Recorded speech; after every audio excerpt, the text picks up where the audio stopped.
Assalamualaikum warahmatullahi wabarakatuh. Halo semuanya, perkenalkan nama saya Elvi Wulandari. Saya berasal dari Prodi PGSD kelas 5C. Nah, pada kesempatan hari ini kita akan membahas menganalisis metode, strategi, pendekatan, model, dan teknik pada pembelajaran IPS. Yuk kita simak.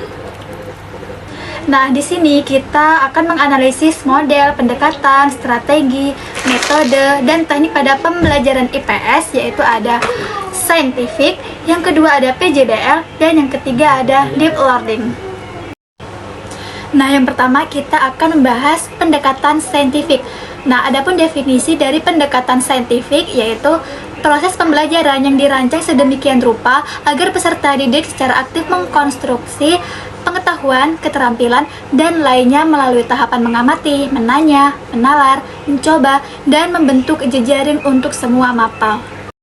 Nah, adapun prinsip-prinsip pembelajaran dengan pendekatan saintifik yaitu yang pertama, pembelajaran membentuk student self-concept, yang kedua, pembelajaran berpusat pada siswa, yang ketiga, pembelajaran memberikan kesempatan pada siswa untuk mempelajari, menganalisis, menyimpulkan konsep, pengetahuan, dan prinsip. Kemudian yang keempat, pembelajaran meningkatkan motivasi belajar siswa dan motivasi mengajar guru. Yang kelima, pembelajaran mendorong terjadinya peningkatan kemampuan berpikir siswa. Yang keenam, memberikan kesempatan kepada siswa untuk melatih kemampuan dalam komunikasi. Dan yang terakhir, pembelajaran terhindar dari verbalisme. Nah, pada proses pembelajaran saintifik menyentuh 3 ranah, yaitu sikap, pengetahuan, dan keterampilan. Adapun langkah-langkah dalam pendekatan saintifik yaitu yang pertama observing atau mengamati, yang kedua questioning atau menanya, yang ketiga associating atau menalar, yang keempat experimenting atau mencoba, dan yang terakhir yaitu networking atau membentuk jejaring. Yang pertama kita akan membahas observing atau mengamati. Nah, kegiatan belajarnya itu bisa membaca, mendengar, menyimak, atau melihat yaitu tanpa atau dengan alat. Kemudian kompetensi yang dikembangkan yaitu melatih kesungguhan, ketelitian, dan mencari informasi. Yang kedua ada menanya, yaitu kegiatan belajarnya mengajukan pertanyaan tentang informasi yang tidak dipahami dari apa yang diamati atau pertanyaan untuk mendapatkan informasi tambahan tentang apa yang diamati. Nah, yang kedua dimulai dari pertanyaan faktual sampai ke pertanyaan yang bersifat hipotetik. Kompetensi yang dikembangkan yaitu mengembangkan kreativitas, rasa ingin tahu, dan kemampuan merumuskan pertanyaan untuk membentuk pikiran kritis yang perlu untuk hidup cerdas dan belajar sepanjang hayat. Selanjutnya yang ketiga ada mengumpulkan informasi. Nah, kegiatan belajarnya yaitu melakukan eksperimen, membaca sumber lain selain buku teks, mengamati objek atau kejadian atau aktivitas, dan yang terakhir wawancara dengan narasumber. Nah, kompetensi yang dikembangkan yaitu mengembangkan sikap teliti, jujur, sopan, menghargai pendapat orang lain, kemampuan berkomunikasi, menerapkan kemampuan mengumpulkan informasi melalui berbagai cara yang dipelajari, dan mengembangkan kebiasaan belajar dan belajar sepanjang hayat.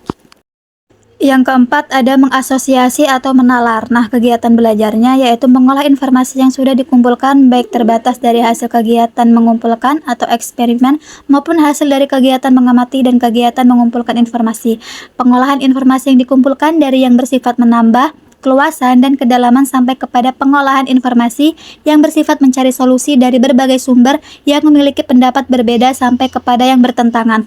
Nah, kompetensi yang dikembangkan yaitu mengembangkan sikap jujur, teliti, disiplin, taat aturan, kerja keras, kemampuan menerapkan prosedur, kemampuan berpikir dalam menyimpulkan. Yang terakhir ada mengkomunikasikan. Nah, kegiatan belajarnya yaitu menyampaikan hasil pengamatan, kesimpulan berdasarkan hasil analisis secara lisan, tertulis, atau media lainnya. Nah, kompetensi yang dikembangkan yaitu mengembangkan sikap jujur, teliti, toleransi, kemampuan berpikir sistematis, mengungkapkan pendapat dengan singkat dan jelas, dan mengembangkan kemampuan berbahasa yang baik dan benar. Selanjutnya kita akan membahas langkah pembelajaran saintifik, yaitu yang pertama ada kegiatan pendahuluan.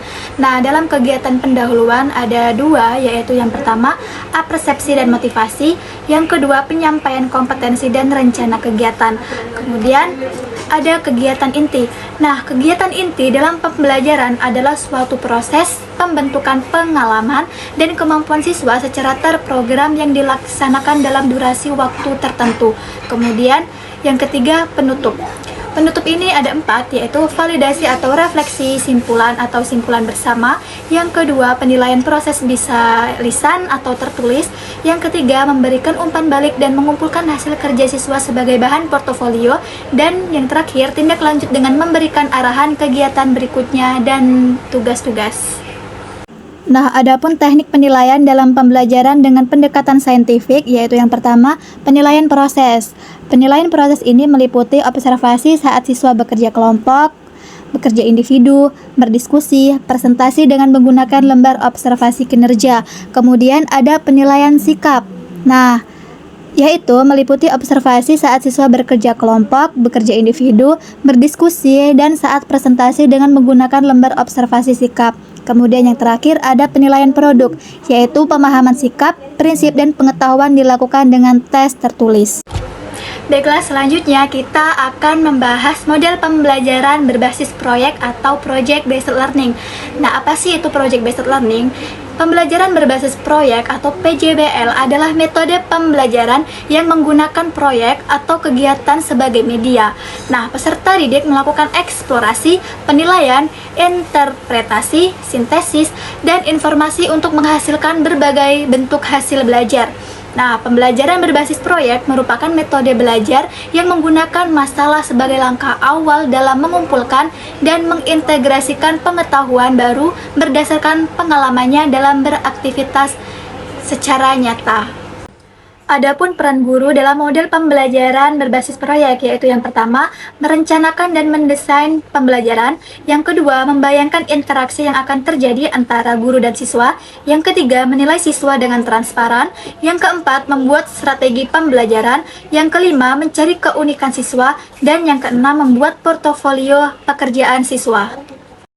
Nah, adapun peran peserta didik dalam model pembelajaran berbasis proyek, yaitu yang pertama, menggunakan kemampuan bertanya dan berpikir. Yang kedua, melakukan kegiatan belajar sendiri atau kelompok. Yang ketiga, melakukan riset sederhana. Yang keempat, mengaplikasikan hasil belajar lewat tindakan. Yang kelima, mempelajari ide dan konsep baru. Yang keenam, melakukan interaksi sosial seperti wawancara, survei, observasi, dan lain-lain. Kemudian yang ketujuh itu belajar mengatur waktu dengan baik.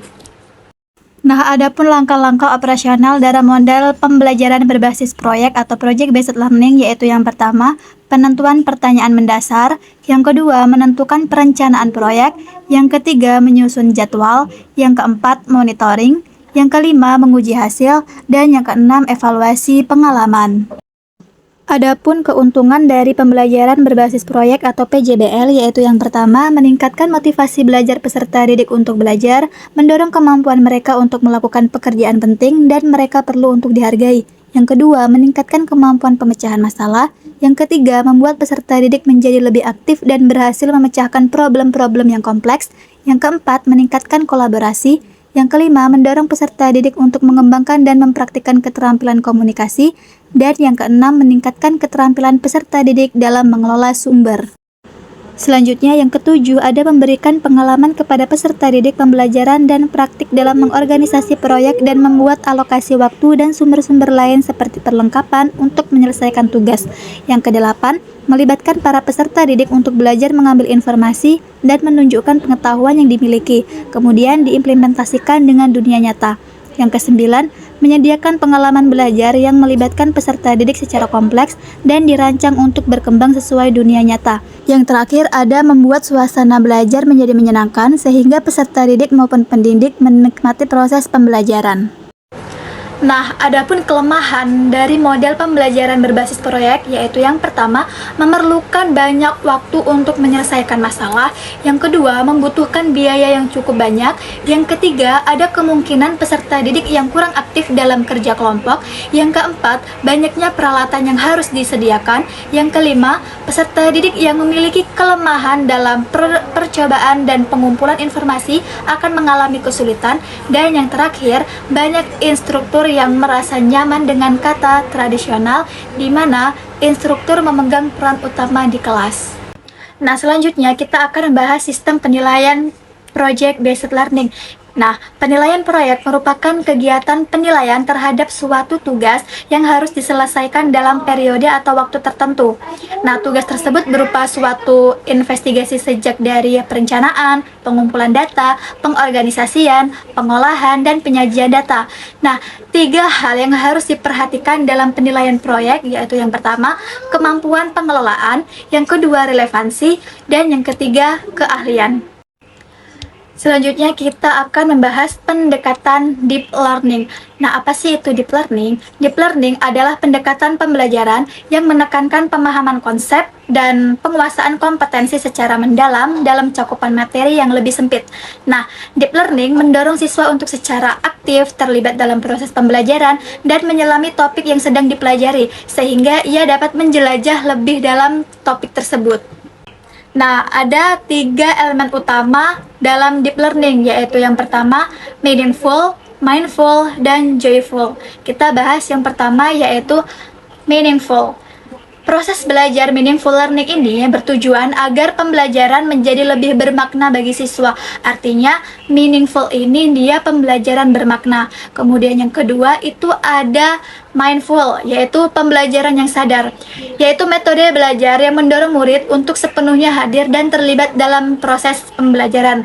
Dan yang ketiga ada joyful learning, yaitu menekankan pentingnya menciptakan suasana belajar yang positif agar siswa dapat menikmati setiap bagian dari proses pembelajaran. Nah, adapun manfaat deep learning yaitu yang pertama, literasi dasar. Nah, literasi dasar merupakan skill yang dapat membantu siswa untuk mengaplikasikan pengetahuan inti pada kehidupan sehari-hari. Kemudian yang kedua, ada kompetensi. Kompetensi mencakup cara siswa menghadapi tantangan kompleks yang meliputi keterampilan berpikir kritis, kreativitas, komunikatif, dan kolaborasi. Kemudian yang ketiga itu kualitas karakter, yaitu membantu siswa untuk membentuk kualitas karakter yang diperlukan untuk menyesuaikan diri dengan lingkungan yang selalu berubah. Manfaat deep learning yang pertama yaitu literasi dasar. Nah, literasi dasar ini dibagi menjadi 6, yaitu ada literasi, numeracy, scientific literasi, ICT literasi, finansial literasi, dan kultural dan civic literasi.